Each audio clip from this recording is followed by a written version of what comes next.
I was at the Miami Mall. This was not a hoax.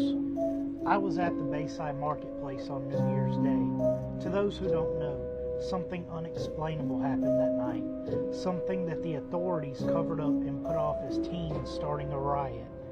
While I wish that were the case, it's far from the truth. I don't know if putting this out there is the best idea, but I can't hold my tongue any longer. You see, I'm a construction worker in the Miami area. While I don't have any children of my own, I have a little sister who means the world to me. She's an honor student with straight A's who's about to go off to university. While I spent my youth staying in trouble, she studied hard, and before she leaves, I wanted to do something nice for her.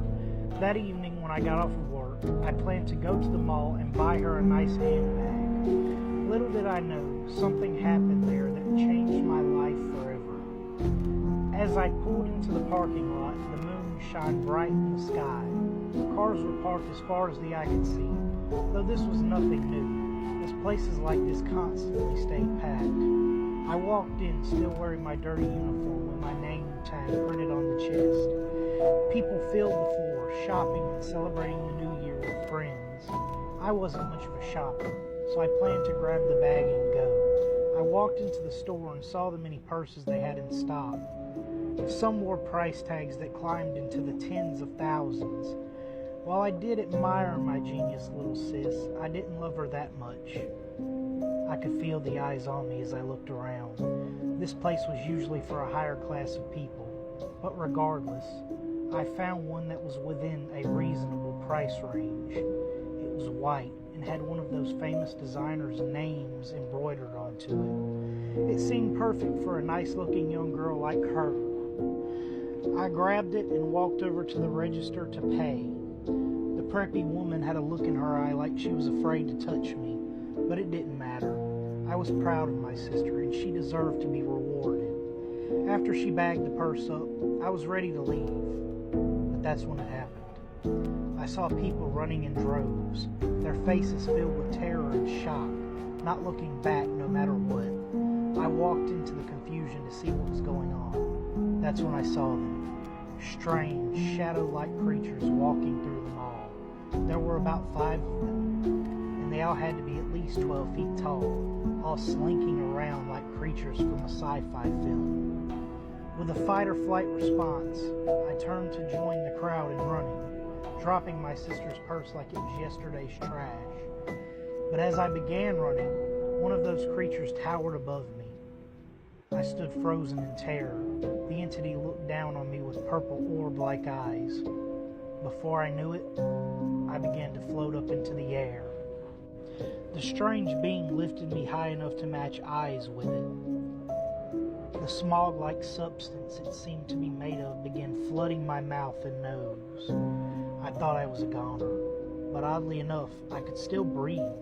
In my head, however, my mind began playing my thoughts like a movie. From my childhood all the way to my adult years, all the good, the bad, I relived it all in a single moment. At first I thought it was my life flashing before my eyes, but I soon realized that this being was watching with me, learning everything it could, even going through my darkest and most vulnerable thoughts. After what seemed like forever, I was placed safely back on the ground. I then stood in shock as the smoky creature slinked away and disappeared, joining the other creatures that had invaded the sprawling shopping center. Once it was over, I sprinted out of the mall, honestly feeling violated and terrified by this whole experience. Outside, cop cars lined the streets in an unbelievable turnout. There was no doubt in my mind that they had to be preparing for war, in an attempt to protect and drive away these horrible invaders. But sadly, I would be sorely mistaken. As time passed, I began to hear them talking about a riot being started, that a bunch of teenagers were throwing fireworks and fighting. I was naturally confused. There were never any rowdy kids.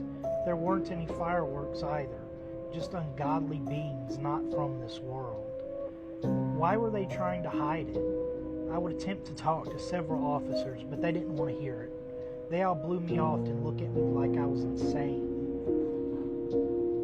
After a few days passed, things only got worse. The media had completely blamed this on teenagers, with everyone making jokes about what really happened. I even heard of people's phones being confiscated before videos could be posted.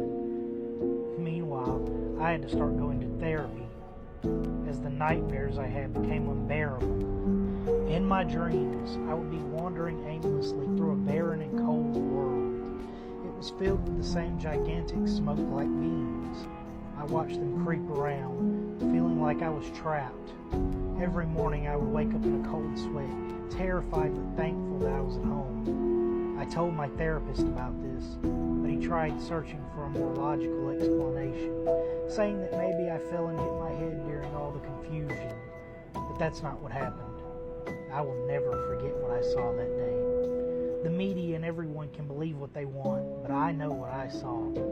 I've never believed in stuff like this, but it was real. And I fear every day that I might run into one of those beings again. Not just that, but I shudder every time I recall that entity invading my mind. If anyone out there isn't afraid, share your story. They can't hide the truth forever.